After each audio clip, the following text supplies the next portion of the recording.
Assalamu alaikum. Yuva Kırım telekanalında haberler canlı yayında. Stüdyoda Feride Sidemetova çalışan. Siyasi mabus Raima Ivazovga işgalciler tarafından yanık abatlaf. Kırım ve Ukrayna'nın müstakillik konu münasebeti ile konsert geçirilecek. Ukrayna Rock takımları Belarusya'da narazılıklar oldu. Geçken gün içinde işgal etilgen Kırım'da 13 Akyar'da ise 2 kişide koronavirus tasdiklandı. Bir hasta ilak oldu. İşgalci hakimiyet bildirgenine göre pandemiya başından Kırım'da 1833 insan COVID-19'ga yakalandı. 24 hasta ilak oldu. İşgal edilgen Akyar'da ise 435 hasta. Onlarda 14'ü ilak oldu. Ukrayna'da geçken gün içinde COVID-19'nın 1967 yanı rekord vakayası belli edildi. Bunu Sağlık Qoruv Naziri Maksim Stepanov bildirdi. Koronavirus en çok Kherson, Kiev, Lviv, Ivano-Frankivsk, Chernivtsi, Rivne, Odessa ve Zakarpatya vilayetlerinde kaydetilgen. Umumen ülkede pandemiyanın başlanıvından 96 binden ziyade insan COVID-19'dan hastalandı. 2144 insan geçindi. 1967 людей, які захворіли на коронавірусну хворобу COVID-19. З них 121 дитина, а також 105 медичних працівників. Це в нас абсолютний антирекорд, який встановлений в країні. Також ми отримали своєрідний антирекорд щодо кількості госпіталізованих осіб. Це 463 людини, які були госпіталізовані за попередню добу. За останню добу в Україні було зафіксовано 28 летальних випадків. Ялта группатаки Хизбут Тахрир Давасанан фигуранта Уху Куройджи Эмир Усин Кукуны Башкортостандаки 16-жы жазаханесіне yolladылар. Bunun hakkında Suspilne'deki haberlerine advokat Rifat Yunus haber etti. Advokatının sözlerine göre Emir Usin karantinde buluna.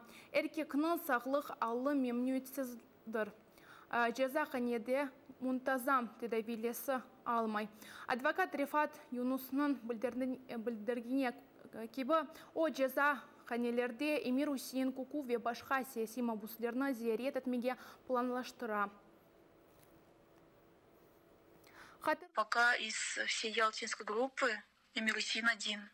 Это первым в колонию. Остальные еще по дороге, так сказать, этого этапа проходят. Эмир Усин это первый из Ростова сначала в Уфу, а потом уже в город Салават. Большой привет передал всем соотечественникам, общественности, всем, кто солидарен, интересуется, поддерживает. Hatırlatam ki noyabrın 12'sinde Rusya Rostov-na-Don'daki Cenübi Bolu Karbi Mahkemesi Emir Usin Kuku'nu 12 yıl hapis cezası mahkum etti. Rusya ve işgal edilgen Kırım'da yasak edilgen Hizbut Tahrir Teşkilatı'nın alakasında onun suçlu olganını tanıp, Emir Usin Kuku ve da bir Kırımlı'nı işgalciler 2016 senesi fevral-aprel aylarda Yalta şehrinde tutup aldılar.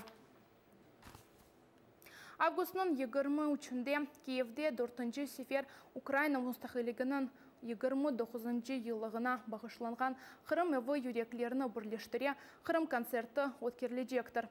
Tedbir çerçevesinde münakaşalar çölmeçiliginde usta dersleri ve Kırım Tatar Urbasının milli nağış dersleri ötkerilecektir.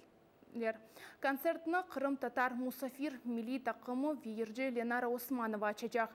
Tedbirge bütün istegenlerini Kırım Evi Devlet Müessesinin müdiri Ahtem ve rejisör Ahtem Sitабlaєв davet etti. Не дивлячись на те, що в нас карантин і пандемія вирує в світі, ми все одно вирішили вас зібрати вже в четверте на Кримський дім об'єднує серця з майстер-класами, концертами, дискусіями, приготуванням страв для того, щоб ми, зберігаючи дистанцію та дотримуючись всіх правил, змогли нарешті побачитись офлайн. Тому 23 серпня в 16 годині запрошую вас в Пирогово на Кримський Open Air, Кримський дім об'єднує серця. Без обмежень Украин тақымы Skyway казак системнен беребер қараманларға еріна клипны чықардылар. Муйлифлер қайт еткені кебі бұ түрлі бутон Украин арбейлері ве Ақ Русиядегі наразылықчылары үшін дестектор. Түркі екі Украин ве Беларусь тілерінде yazылған. Клипны Киевдегі мерkezінің 48 қатлы евінің дамында шығарған еділер. О Украинадaki en yüksek mesken evidir. Klipnin çıkarılarında aktörler ve rejissörler, prodüserler ve faaliyler iştirak etkenler. Onların arasında Kreml'nin sabık siyasi mabusu Oleg Sentsov ve aktör ve rejissör Ahtem Sitablayev.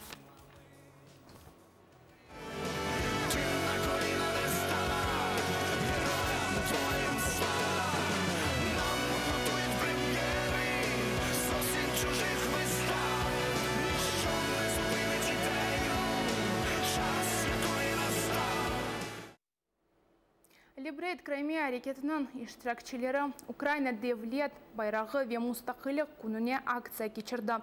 Тәдбір Қырым идари сынырдаки чонғар контроль ноқтасында Қырым татар ресурс мерkezінің дестеге елеті шкелетілді.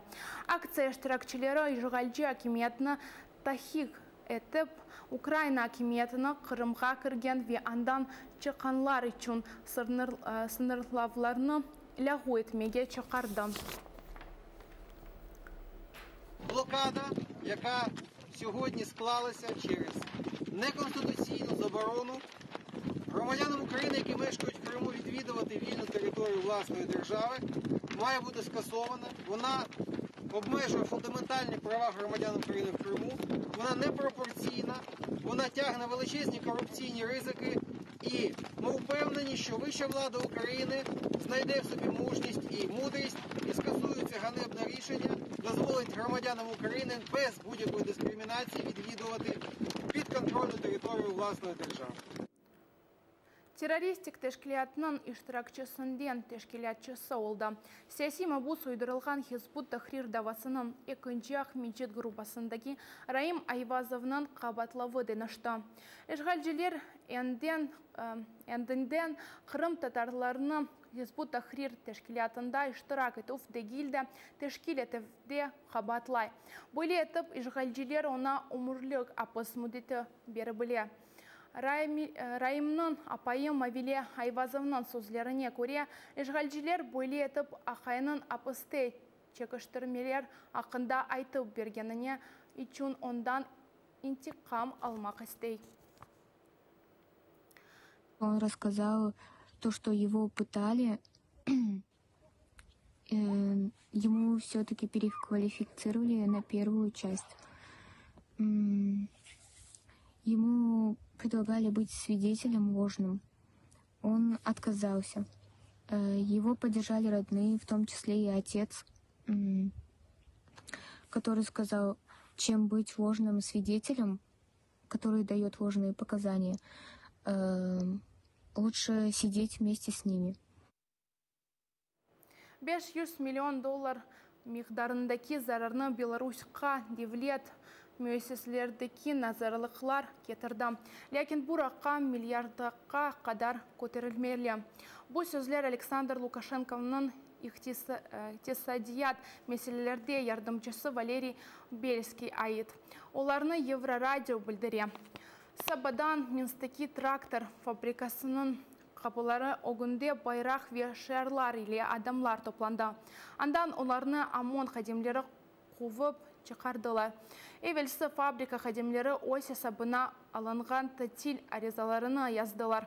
Bundan son onlar fabrikanın içerisine kırıp olamıyorlar.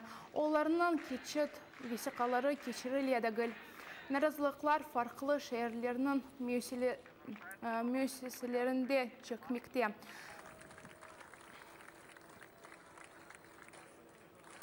Беларусь С моими коллегами мы пришли к 9 часов, хотели подойти к зданию. Стоял блокпост, стояли милиционеры, узнали, куда вы идете, я говорю, на работу. Они сказали, подайте, пожалуйста, служебное удостоверение. Они посмотрели фамилию, сказали, извините, вы в списках пройти, мы вас не можем пропустить. Прилетело 2 самолета сотрудников из России, которые выполняют наши функции за очень большую сумму. У нас в республике нет денег на маски для медиков. Мы собираемся всей страной. Но зато у нас есть деньги на новых сотрудников для новостей. Минск қастаханесінде наразылықлар вақтында яраланған адам иләк олды. Бұны Белоруссия Жұмхуриетінің сақлық сақлaf нәзерлігінде де таздықладылар. Геннадий Шутов августның 11-інде Бреш шерінде кечкен наразылықлар вақтында Курушнен башына яраланды. Тут Бай Хабер агентлігінің білдіргеніне көре Геннадий наразылықларда иштирак етмеді. О садеже соқақтан кечеятыр еді. Шатларының айтқанына көре атеш yüksek хатлы бинаның дамындан açıldı. Bundan evvel Белоруссия хакимияты наразылықлар вақтына даеки кышыны эләк olғанını илян етті. Бұнен сен мен сақылғашам, Суспільне Крым, Фейсбук сәфемізге қошылыныз, ебі зіле олыныз, көрішкенде.